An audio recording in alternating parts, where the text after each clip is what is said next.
حضرت علی رضی اللہ تعالیٰ عنہ: اگر تم کسی کو دھوکہ دینے میں کامیاب ہو جاتے ہو تو یہ نہ سمجھنا کہ وہ کتنا بیوقوف ہے، بلکہ یہ سوچنا کہ اس کو تم پر اعتبار کتنا تھا۔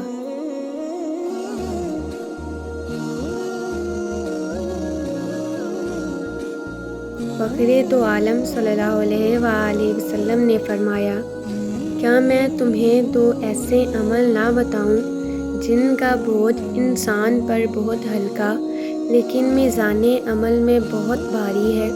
حضرت ابو ذر رضی اللہ تعالیٰ عنہ نے عرض کیا کہ یا رسول اللہ، ضرور بتائیے۔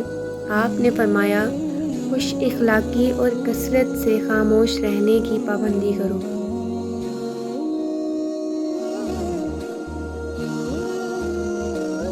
حضرت علی رضی اللہ تعالیٰ عنہ: کوئی تم سے روٹھ جائے پھر وہی خود تم سے ملنے کو ترسے تو اسے کبھی مت کھونا، کیونکہ وہ تم سے بہت زیادہ پیار کرتا ہے۔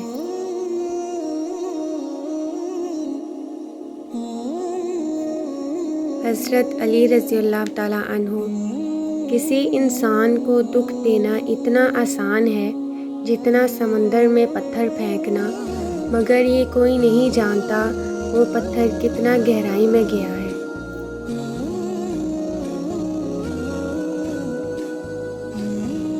حضرت علی رضی اللہ تعالیٰ عنہ: اگر زندگی کو ہمیشہ خوشیوں کے ساتھ گزارنا چاہتے ہو تو غم زدہ لوگوں کے غم سنا کرو، کبھی دکھی نہیں رہو گے۔